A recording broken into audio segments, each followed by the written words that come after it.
Well, hey, I'm happy to see you.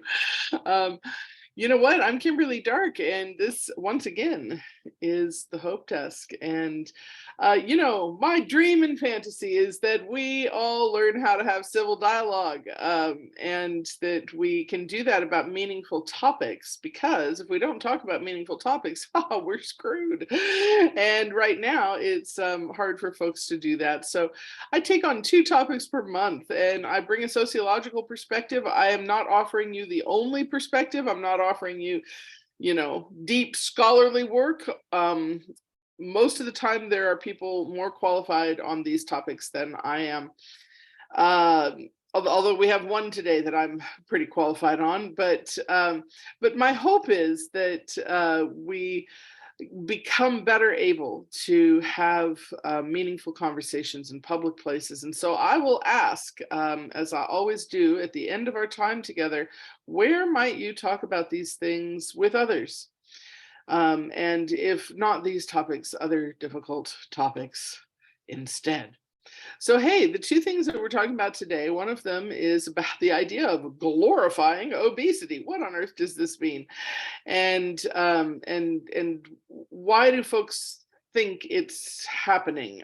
Because I'm going to suggest to you that there is really no part of our culture that glorifies obesity. But the other topic that we're going to discuss is the reaction of public shootings, but specifically the reactions of bystanders, victims, people who, are sadly in the place that the shooting is taking place.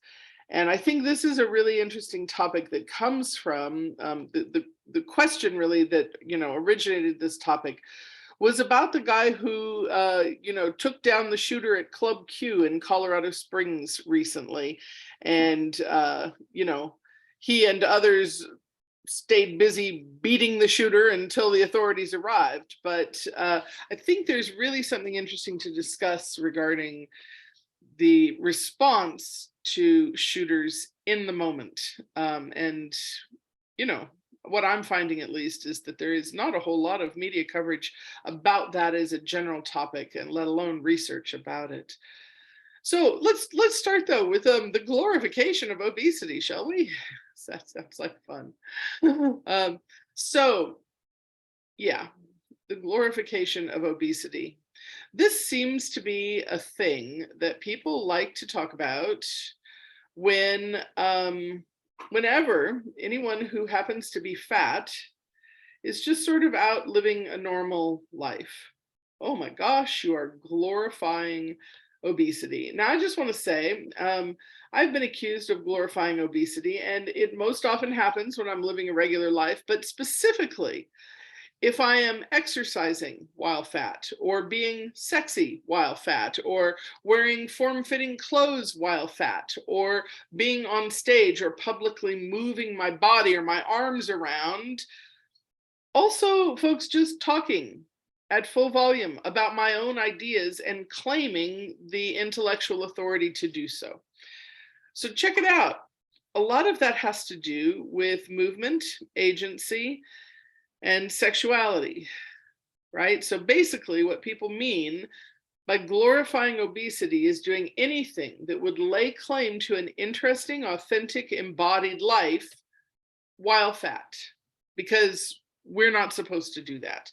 We are supposed to take the shame that the culture has given us and carry it until we are dead, or we are able to transform our bodies somehow into thin people, until we shrink, basically, or until we conform is another way to say that. So some people even hate the idea of like normalizing being fat. I mean, it shouldn't seem normal, they say. It causes illness. And usually that's the trope that we're looking at. But I want to point out that actually a range of body sizes is normal. In that it exists, right?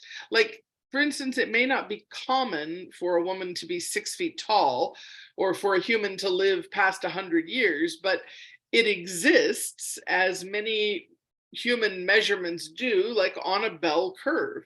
So if we were to only recognize the center of each bell curve as portraying a legitimate human experience, I mean, think that through for a moment, right? Think that through. Like, for instance, I am not only fat, I am also extra tall for a woman. I'm in the top piece of that bell curve on both of those things. And yet no one has ever accused me of being over tall. They have many times commented on me being overweight. So I'd like us to think about this link and then also think about who profits from this kind of conformity, because there's a whole lot at this point of industries that are set up to profit from the idea that people should try to shrink their bodies in terms of weight, not in terms of height, right? So we can hold on to this and consider this, right? And this is something to discuss publicly, is like, what are these schisms? Like when we're talking about what does it mean to be normal? Well, this is a good thing to discuss. Now, let's say we were talking about health, for example. Again, let's just take a little moment and think about, or maybe discuss, the range of things that people can do to impair their own health. That's an interesting thing, right? So first of all, not all fat people are engaged in behaviors that impair their health. But what if we thought about the people who are texting and driving? They're far more likely to kill themselves and others. Or people who use alcohol, right? In far more health peril in general than people who do not, or people who love adrenaline sports. So, you could focus elsewhere on behavior that is potentially risky to the body or even dangerous to others. But why is it that we punish fatness, which is a trait that can sometimes be linked to behavior and sometimes not, right? More vehemently for its correlations with illness, which is not the same thing as being causing illness, right? The fact that fatness correlates with certain illnesses, because those illnesses also correlate with stigma, for example, right? Being hated by your society.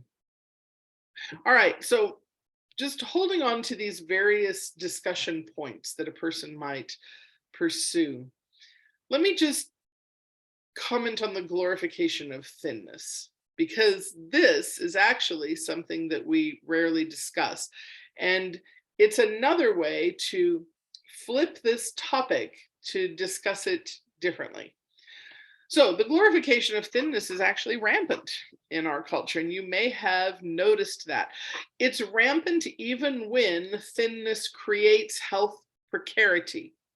So think about that for a moment. The glorification of thinness persists even when it might create health precarity, as it does in small children or sick people or the elderly, right? Like by the time you're an older person, you shouldn't still be wearing a size 2 because you're not going to survive kind of the next illness you might get. It's good to have a little meat at that point. So the glorification of thinness. When we talk about these topics, these are things that we might be able to ask people if they have noticed in their own experiences, because all of us have experiences with diet culture, which is, one way to talk about these topics. So I want to just say, it's Tuesday, obviously, we do this on a Tuesday. I'm in Chicago right now visiting my kids, and I flew in late Saturday night and my luggage was lost. Oh, that sucks, right? When your luggage is lost. So I just want to report to you that being a person who wears a 3X or 4X size, it is a lot harder to quickly find replacement clothing. Folks, this is because of the glorification of thinness. Because let's be clear, So 68% of women are classified as plus size. Like, that's not a niche thing. That's literally, you know, 2/3 of us, right? But okay. I'm not a size 14. As I mentioned, I wear like a 3X or a 4X, not a 1X or 2X. But I was surprised to find that even Target no longer carries exercise wear beyond extra large in the stores. And with other stores who carry larger sizes online, some of those stores that I shop in online do not carry larger sizes in their stores. And I think there's been market studies done about this, that it makes folks uncomfortable to find those clothes on the rack, because we are literally taught to be disgusted by the existence of people who are larger size. So places like Old Navy or J. Jill, right? I mean, I've shopped at those places online, but I found that no, in stores, I can't buy my size, even though they do carry them online. So what I'm telling you is that literally on a Sunday evening, after the mall stores like Lane Bryant and Torrid, who cater specifically to larger sizes, after those stores were closed, I couldn't even find underwear, something to sleep in, right? So this is an example of the glorification of thinness. And so I'm just suggesting that maybe you can talk to your friends about how the glorification of thinness shows up for them as well. Emily, would you mind sharing the first of those two slides? I just saw this on Instagram the other day from @DaringFat. You could follow @DaringFat if you would like to on Instagram. And this is what is Yeah, her name? I'm finding it. Thank you. I think they're in reverse order here. Is this the one, what promoting obesity would actually look like? Yes, there's two slides, and so there's Okay. a part 1 and a part 2. Okay. Pardon me. I'm just getting over a cold. I actually took a COVID test, and it's not that I can, infect you from here on Zoom.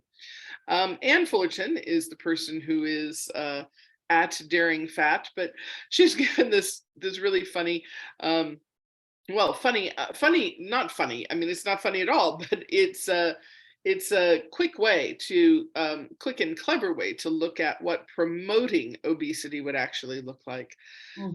Vast marketing campaigns dehumanizing and demonizing the thin body. Imagine that. Government initiatives waging war on thin folks, declaring them all unhealthy and a drain on society. Imagine that. Or that thin bodies get hated and trolled on social media, or that the word thin is so damaging and triggering that a person who cares about thin people might want to hide the word even in a discussion. Convincing thin people that they don't know how to eat right and should not trust their bodies. I'm hoping that you can see that really each one of these things is just a reversal on what currently happens for fatter bodies, right? Doctors blame all health problems on thin people needing to gain weight. And thin people, as a result, then stop going to the doctor. That is precisely what happens right now to fatter people. How about the second slide? Yeah.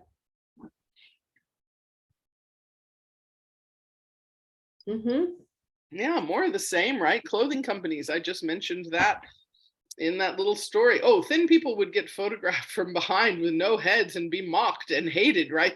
That your face could not even be present in photos.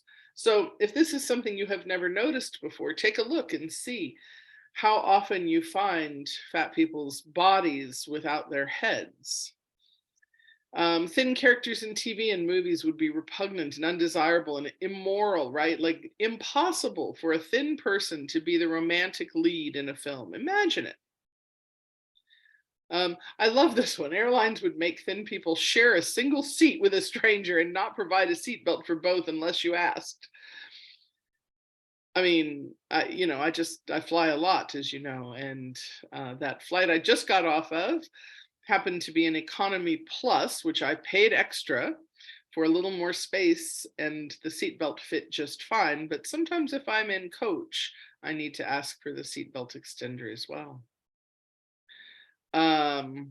Yeah, medical equipment facilities would be designed for larger bodies and unable to accommodate thin folks. And if you went to the amusement park, the seats would be too big for you and it would be unsafe for you to get on that ride, so you couldn't do it. Interesting business, right? I appreciated these little images. So thank you for sharing those, Emily. So yeah, the glorification of obesity is really a thing that we can discuss with others from the perspective of flipping the script and seeing what that actually looks like. Let me just pause right now and see if anybody has anything to say about the glorification of obesity. I'm going to move. Just to say, sorry, you got your luggage, right? I did get my luggage. Thank you. I got my luggage. It was more than 24 hours later. So I had been wearing those clothes for a very long time, since I was, on a 16-hour journey to begin with. So it was very exciting. Yeah. Very exciting to be festering in my own juices for that long. Gotcha. Yeah. Roger that. Yeah, I've said enough. Hey, let's talk about some trends in mass shootings. I gotta say, I got on this call and I was, as Emily and I said hello to each other, I was still holding back the tears from, doing some reading about this topic, because of course it's terrible. And we've just recently had, you can't even talk anymore about one recent thing, right? Because there's already been a few more since the Club Q shooting in Colorado Springs. But I want to just say, part of the reason that I paid closer attention to that particular shooting was because I've been in that bar. I used to live in Colorado Springs, and my son was born in Colorado Springs. And, I definitely looked through that list of people to see if there was anyone I knew. And so this has been on my mind in a different way. So when somebody asked this question about the guy who responded by jumping up and tackling the shooter, and he took one of the shooter's weapons, one of his guns, out of his waistband there and beat him with it, and that's how he subdued him. This got me thinking about, this whole phenomenon of how individuals respond to that kind of violence nowadays. But first, before we talk about that, let me just say something about trends in mass shootings. So some of this may not be new information to you, but I'm hoping that perhaps I can present it in slightly different ways, so that when you have public conversations about these topics, you have more than one way to talk about them. I think this is really important as we plan for civil public discourse, that we're able to look at topics not just from a for and against standpoint, which is often not useful at all, but to look at topics from a variety of standpoints and ways to spin it, so that we can get at new angles of conversation. So let's just be clear about who mass shooters are. They're primarily young white men in the United States. That is primarily who they are. Now, I just want to point out that when a certain demographic often does a thing, we usually pay attention to what is happening within that demographic, right? But because this is a group of people that are, the norm, we don't tend to do that. So let me just say this another way. So we are not seeing Jewish people, Muslim people shooting up Christian churches. We're not seeing that. We're not seeing Black people shooting up stores in white neighborhoods, right? We're not seeing women in large numbers shooting up anything, right? And people who are non-binary, people who are, non-male, we're not seeing them in large numbers shooting up anything. Now, imagine for just a moment if one of those demographics was flipped, right? If it were suddenly 98% of mass shootings were women, we sure would be talking about that as a demographic, wouldn't we? We sure would be saying, like, what has gone wrong with girls? We would be asking that question. So you might notice that that a main strategy I am employing today in discussing these things is the flip it to test it strategy, right?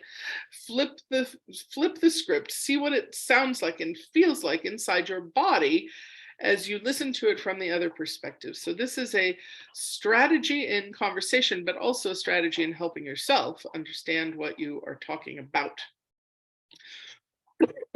So, what does the fear and disenfranchisement from body and identity hierarchy mean for white young men?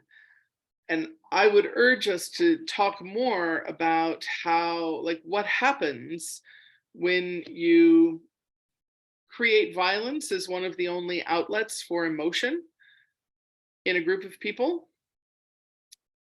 and then create a situation where they no longer have access to economic and other tangible resources that they previously had. And I think this is part of what's happening, part of what's happening in, another part, of course, is the access to firearms that can kill huge numbers of people very quickly, right? Running into a nightclub with a knife would also be a terrible thing, but it would be a different thing. Even a simple handgun, it would be a different scenario. So here's the thing that I really am interested in this, as I did a little research for this discussion, as I do, I found that there were a number of interesting articles talking about trauma responses and collective trauma responses now that so many people are surviving mass shootings, that has become its own phenomenon. And I'm really happy to see those articles. I mean, I'm not trying to say there should not be those articles. I'm saying I would also like to see articles that really talk about organizing and other responses to mass shootings that relate directly to reducing arms, reducing surveillance. I'm not finding as much of that. And so, that's a topic I found myself thinking, wow, I think I would like to have more public discourse about this, and I will initiate that public discourse as I go forward. Asking others this question, that's one way to initiate discourse, is to simply ask others, God, have you thought about this? Like, what are we doing collectively to reduce access to arms? Not just that, though, but surveillance itself, because these are the two things that most folks rely on when they think about, doing something positive. Is, oh, well, let's arm more teachers, or let's have, the more good guy with the gun kind of situation, or let's have more surveillance, or let's put in more cameras, or let's have more police. So far, statistically, these are not things that work well. So Emily, could you share the New York Times article? Like, I realize that not everybody can access the New York Times. It seems like they used to give maybe, one or two looks at an article per month. I'm not sure if they still do, but if you can share that in the chat, and then also give us the graph. Yeah. From. Okay, here's the link. Thank you. Here is the link, and here is the share. So the graph is actually the first page of this New York Times article. And so you can also see the authors of the article here. So when we're thinking about like who stops a bad guy with a gun, right? And that's in quotes, of course, because it could maybe not be a bad guy. It could be somebody else. So there's a graph that shows how 433 active shooting attacks ended. So most of them ended before police arrived.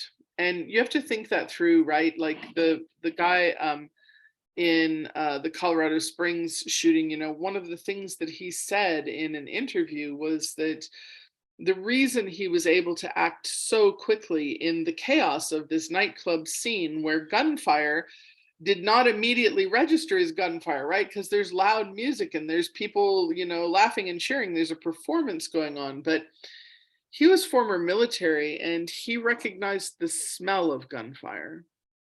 And so, really, the reason that only 5 people died in that incident, as opposed to many, many more, was because of his ability to act as quickly as he did under those circumstances. So, yeah, a lot of attacks end before the police arrived. And you can see here that various things happen, right? The attacker can leave the scene or can kill themselves before anyone can intervene. There's also, though, a bystander, as in that case, subduing the attacker 42 times. Notice that that is more often than a bystander shot the attacker. So this idea of simply having more guns on the scene, it's not how it's currently functioning, right? And it's not clear what outcome that might have, because let's be very clear is that, those discussions almost never handle the fact that when most Americans think good guy with a gun, they think white guy with a gun.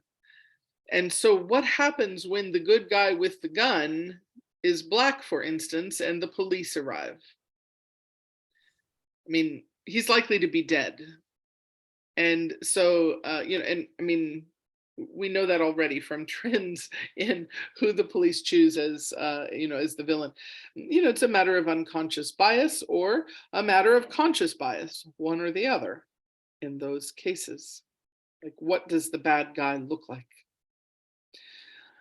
And you can also see there that the bystander could be a citizen, a security guard, an off-duty officer. And I don't know if, how many of those various people were former military as this particular bystander was. So then we're looking at the attacks that ended after the police arrived. Sometimes the police shoot the attacker or subdue the attacker, or the attacker dies by suicide or surrenders, right? Those things can also happen after the police arrive. So we can let this graphic go. Thank you. So I just want to say also, the person who I keep referring to in that Club Q shooting as subduing the attacker is Rich Fierro. And Thomas James assisted him in that by making sure that the automatic rifle was away. And then there was another performer, a drag queen, who helped to beat the assaulter with a high heel shoe. That's a colorful detail there that shouldn't be lost, I think. So let's just be clear. Police officers shoot or physically subdue the shooter in less than a third of attacks. Let's think back to just a moment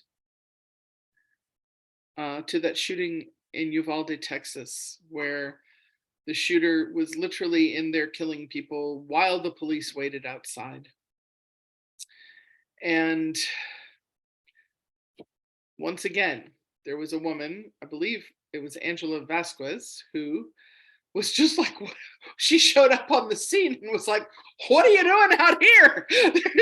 There's a bunch of kids in there with a person with a gun. And she ran away from the police, climbed the fence, jumped over, ran into the school, found her two children in two different classrooms, let me just point out, and brought them back out into the parking lot, all while the shooter was still shooting.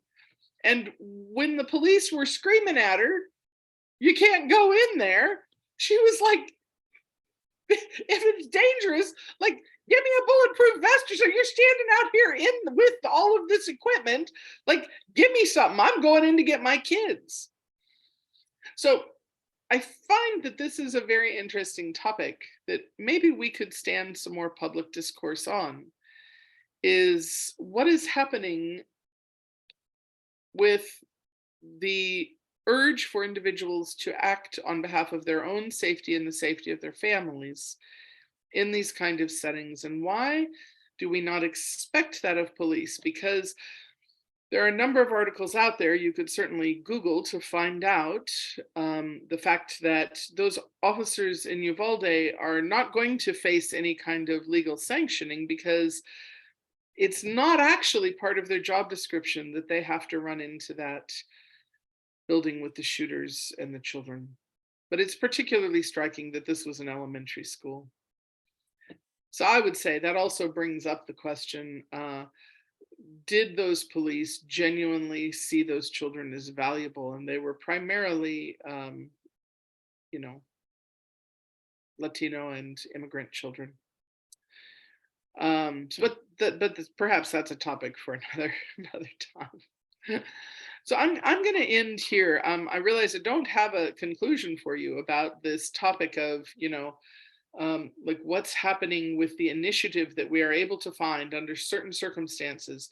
But I think that it is an interesting trending idea that deserves more public discourse. Is there anything anyone would like to comment on right now?